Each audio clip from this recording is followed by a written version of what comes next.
Broadcasting from Hollywood, it's the official On Air with Brandon J podcast. Here we go. Hey, what's up, guys? I'm Brandon. Welcome to On Air with Brandon J. I'm joined by a special guest today. I've got Taylor. You may know him as the former manager of the late, great Aaron Carter, who just passed away just a few weeks ago. Rest in peace, Aaron. But Taylor, thank you so much for taking the time to do this interview, man. I know you've been bombarded with media, and I'm just grateful to have you on the show. Thank you. Yeah, I appreciate you having me. Absolutely. Yeah, and you're a creative guy, right? So let's talk about the music. Like, you and Aaron were working on the Love Project 2, if I'm not mistaken. And like, what was it like working in the studio with Aaron? Because I've heard that he was really sharp in the studio, on top of his craft, on his game. Yeah. Yeah, that was it's definitely it's been a week of reflection for sure. So, a lot of my relationship with Aaron was in songwriting. And it wasn't really actually until the last maybe 6-8 months where I took him under our management company, more as an ask from him, actually. So full circle there, kind of. But it's kind of ironic because, there's a lot of sides to it, friendship, colleagues, but I would really kind of describe him as more like a mentor to me. So being in the studio with him was an incredible experience. I think just because, when you do a lot of songwriting, it can kind of get old, like any job. Not everybody's so excited, and not everybody's so like, you can feel the gratitude to be there, even with Aaron, who's somebody who's been in studio since he was 5 years old. And he's, every time he's in there, it's just like the first time. It's like, we're going to go crazy. And, he really taught me how to write pop, essentially. That's dope. That is Along with super some cool. writers, but he taught me, so it's kind of a mentor thing, Yeah. it's awe-inspiring. Yeah.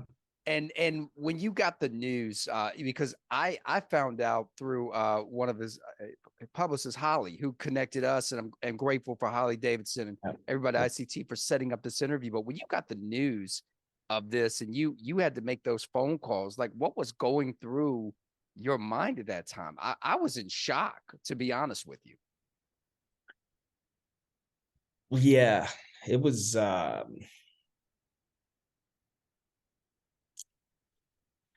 it was like it's still kind of it was, I don't know, it's hard to explain. I was on a plane leaving LA, going back to Dallas. I'd seen him the day before, I would say 2 days before. And I think now that with his passing, there's been some, not too many. We've only done a little bit of press. I think it's been kind of hard to rally for that. But if you've been reading up on the stuff, we were looking for programs for him in the last few weeks, months, and we'd found a program. So I've said it in the very few things I've done before. We were really optimistic leading up to the day he passed. Like, it was, we had concerns, they'd been vocalized, so it was kind of more of a feeling of just like, I felt like we were close. We were so close. Like he was about to tackle this thing, and it just felt like a cruel joke. It was and then trying to divide, Aaron Carter and then the friend thing. Yeah, I know that's got to be super tough. And I know this is like a tearjerker. And I don't want to really harp on negativity like everybody's throwing out there in the press. This is the very heartfelt interview, talking about the positive aspects of Aaron and his career, and those takeaways. And I appreciate you, Taylor, even taking the time to do this interview, because if I were in your shoes, I probably wouldn't be doing the interview. So I commend you. Kudos on that. I saw that his brother Nick Carter and his sister Angel were working on a project. Do you have any information on that project?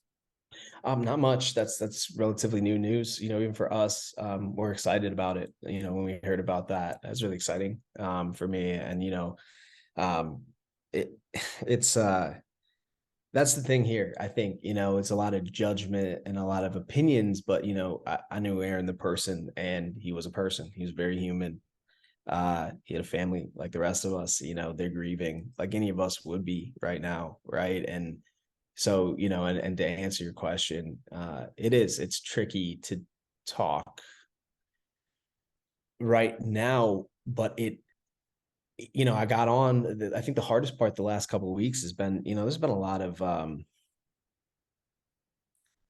ridicule even without him here. And he's not here Right. to defend himself. He's not here to, which we're also accustomed to, right? Aaron defending himself on Gotta mass love the media for platforms. that. I mean, it is, Absolutely. and it's sad. It's definitely silent without him here, because Aaron was such a presence. You would hear about it, but he's not here. And I think there's a lot of good to be spoken about. But yeah, I'm really happy to see that project. I think Aaron would have loved that. Like he would have loved that. Like, just to see people kind of coming together around him, that I think sometimes was lost on him how much they loved him, when he was. Absolutely. And what's interesting is I was fortunate enough to interview Aaron just a few months ago. And I remember the joy that I saw on his face when he talked about wanting to be the best dad he could Yeah, be. And that, yeah, him and his brother haven't always had a great relationship, but yeah, he really respected his brother and loved his brother. And it yeah, really showed the genuine capacity of Aaron and how caring of an individual he was. yeah, So that's something that I can relate to based upon what I saw with my own eyes, and at the same time, our inner circle, right? Dealing with Aaron on a daily basis, yourself included. So the last thing I want to talk about with Aaron, I just saw, I believe, one of the major media outlets talk about him not having a will. Hmm. What kind of position does that put his family in potentially? Um, I kind of want to shed it's been a dark week. I Yeah, kind of want to shed a little light on obviously it's a really difficult time for them. I mean, they have to figure out all this stuff. We have a lot of stuff we have to figure out, but that is not, part of that. And I empathize with that a lot. It's, we reached out. It's really, there's so many ironies in this. Like, Aaron was preparing to live. He was not preparing to die. He was preparing to live. And in that, he was looking at his life. And the last weeks that we were together, we had started to get him set up for a will with like family roots law. So that's something we had begun. That he'd asked me just kind of out of the blue, like, hey, I don't have a will thing figured out. I have a kid now. I should do that. I said, okay. And that was another thing that didn't, that an album, new music from him, and a lot of things that he had to offer he didn't get to finish. So that's a mess. And my hearts go out to him right now because uh it's just more time taken away from being able to focus on what happened, and that alone is huge. We're Absolutely. And this leads me into my next question, Taylor. So you being a manager and you being kind of a creative hat like I am, right? We're creative, but at the same time we're business like. Yeah. What advice would you give to those artists out there that are trying to get their business affairs in order?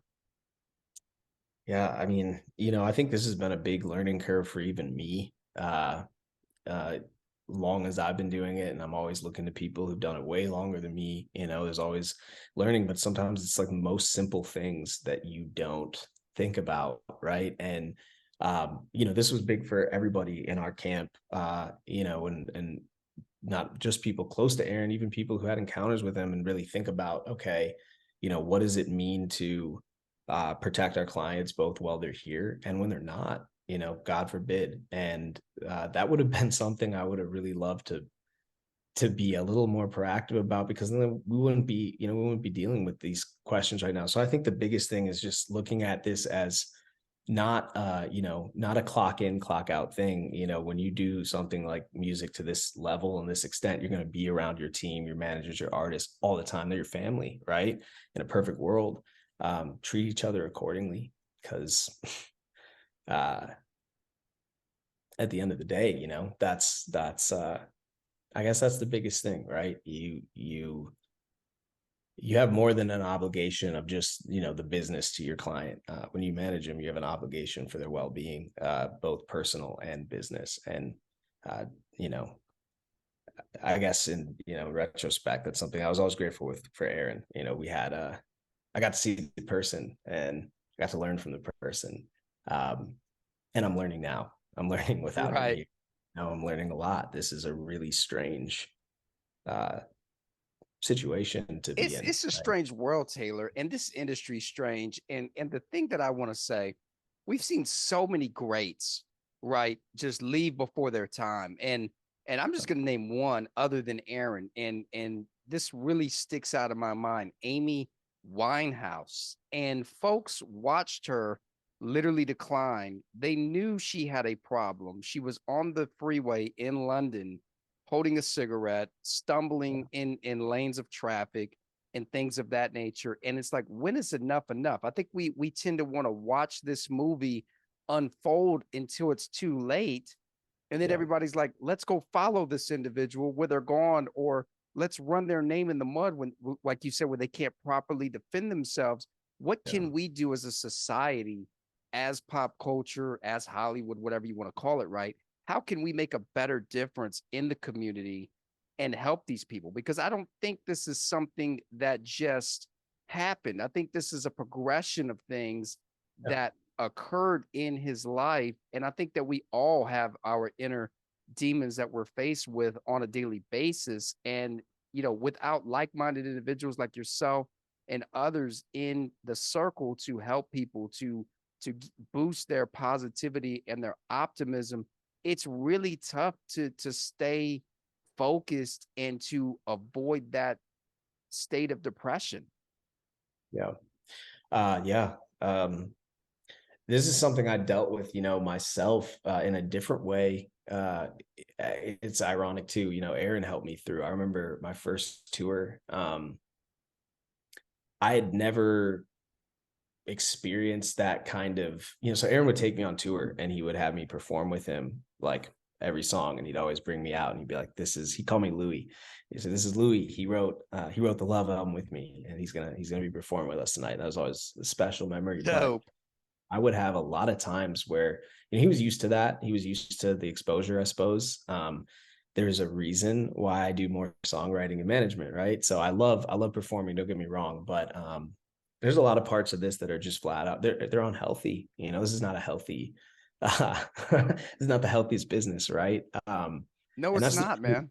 that's the truth. And people who are suffering from these things, a lot of them are aware of that. It's something Aaron and I would talk about a lot. I think, the big thing here is it's a business of up and downs. It's like a roller coaster. Like, you go up, up, up, up, up, and you're on tour, and it's not always the big things. It's even, going on tour, coming home. So you're just adrenaline fueled, running. It's a different state every night. And then you're home and it's silent. Yeah. And One extreme really to the other. hard, Absolutely. really hard to deal with. And when you're doing that all the time and years and years and years and years, and I'd always get through it by looking at Aaron and saying, well, if he can do it, I can keep doing this. Right. That's about it. But I think that's something that we have to acknowledge more. Like, somebody once told me a long time ago, this older arcade executive, this guy, Olivio Harris, it was a long time. It was like 10 Yeah, I years know. ago. Shout out to Olivio Harris. Yeah, Absolutely. OG, right? Yeah, LG with the white hat on. Yes, sir. With the suit, with the shorts, you know what I'm talking? Yes, Yeah, sir. old school. And when I first got in Hollywood, I remember him telling me, and I didn't understand, but he said, "Don't kill yourself over this." And I was like, "Old man, I'm gonna do Right. What do you know? But here, and I'm not too old. I'm still there, but 31. It's dawned on me what he meant by that. There is a way that you can do this and retain your control over who you are, and it's really, it's hard, but it's who you surround yourself with. It's the practices you do when it's not go time, when it's not adrenaline time. And, Aaron was pretty good at a lot of that stuff, I want to say, but I think, what was hardest for him was, I think a lot of people have a disconnect between the artist and the person. And if Right. Aaron was such a person, like he took, the things people said about him, a lot of people, they don't read those things. they don't know what you're saying. They don't get on Twitter and look their name up. But Aaron cared what people thought, and deeply, like, his intentions were good, and he really wanted people to like him and love him, and so when people, you'd see a lot of these kind of campaigns and these kind of bullying things that he was dealing with, and I've seen a lot of messages now, and some of these are hard, but I have no problem saying it. I know what we did. Why didn't you help him? Why didn't you save him? Well, if you ever dealt with an addict, you know the answer to that question. If you haven't, I guess I would ask, like, it's funny. I look at the person, there was never a reality where I was going to expose my friend in public to get him help, get on Twitter and, Aaron, you need to get help. No, you talk to your friends in private, and we did so much, and the last time I saw him, we talked about that. Was the last time I saw him, and so you do all this work, and while that's happening, you're seeing the campaigns online and these people just going after him, like, with all this stuff, and you're like, when does it stop? And where does he get a second to even just come back down, Right. And so I guess that's a big part of it too. We don't live in the time where these artists are unreachable anymore. It used to be like that, right? There were degrees of separation, but in this day and age now, with the internet the way it is, everybody's accessible. It's within a tweet, within a DM, yes, within a Facebook message, a TikTok video. I mean, now you can do duets and catch the attention. yes. It's wild, but you know what? I gotta say, I think you handled yourself the way anybody would. There's so many people. Like, I got so much hate after I did this interview with Aaron. And Aaron, in the interview that I did with Aaron, was super positive. Like, he was on the tour bus. He took time from sound check to do the interview with me. I actually remember that interview. I was on that bus with him. Yeah, so we were talking about NFTs and just random stuff. But, but it was a vibe. It was a cool vibe. He didn't seem like, oh my God, he's gonna pass tomorrow, because he loved what he did. The true passion, the essence of the passion that he felt for music was in that interview, and it conveyed very well to the screen. And there's a lot of people that don't have anything to do, right? You got haters all day long in every state, in Alabama, Mississippi, and all these other southern states. And I'm from the South. Shout out to everybody. I'm not hating, but I'm from the South. No, we love the South too. And a lot of people are like, yo, you owe you and they put me in tweets with Harvey Levin, right? They're like, you guys owe us a public apology. And I'm like, a public apology for what? For shining a positive light on somebody? Yeah. Why does everybody want to kick somebody down? It's kind of delusional, but I guess I would say that, I would, like, to summarize it, like you said, I would say to people, whether you know it or not, your favorite artists see a lot more than you think they do. Oh, they do. Absolutely. And you know what's wild? It's all about who's in your circle. And I was taught this a few years ago, and I'm really sticking to my guns on this. Keep your circle tight and small. So this is my last question for you, Taylor. Now that you've dealt with this tragedy, and man, I'm lifting you and your entire family and the entire team that repped Aaron up in prayer. You guys are, if you guys need anything, don't hesitate to reach out. But my last question for you, what's next, man, for you? Well, for now, we're taking our time. We're like you said, keep your circle close. And I think that's, for Big Umbrella, that's kind of the idea, right? And like I kind of said, when Aaron called me 7 months, 8 months, something like that ago, and was like, hey, I want you to represent me. He knew what he was getting into. We're very close knit, and so everybody's hurting right now. Everybody's kind of in shock. It kind of comes in waves, right? Because you're going through your day and you're trying to figure out, okay, well, what do I do now? Okay, we have to, and then it hits you like a brick, right? Out of nowhere. Looking into tours for next year for other artists, and then it just boom, and it just makes everything feel like, what am I doing? For now, we're really just focused on being supportive of his family, everybody else who loved him, and kind of just taking some time to reflect for us. We're really optimistic about what we have coming up. And I think that makes it all the more hard for us, because Aaron was a part of that. And we're missing a big big piece of our heart over here. So I think we're taking some time. Next year, 2023 is back to the same, more tours, more releases, and back to the grind. But I think we're going to take a little time. The next month and two, we're going to probably do what we are going to do, a memorial for him as well, apart from the private one. We're going to give it a little time, and then we're going to put something together like that. And we're just going to take the appropriate time to process this. And it's like I said, that it's like Livio's voice in my head. Don't kill yourself over this, No, man, it's not worth it, man. It's You're not. and I'll leave you with this, and then I'm gonna let you go. And I appreciate you, man, doing this interview because I know it's not easy, right? It's not always the easiest thing to do to talk about these things, but it sheds a light. And if this interview could help somebody else that may be going something similar, then we did our the mission accomplished. We did our job, right? Yeah. But I want to leave you with this, man. It's the holidays. Happy holidays to you and your family, You as well. everybody at the management company. And man, I appreciate you. Thank you. Thank you so much. I appreciate you as well. Taylor, right here on Air with Brandon Jam. Brandon, we'll see you next time. Goodbye for now.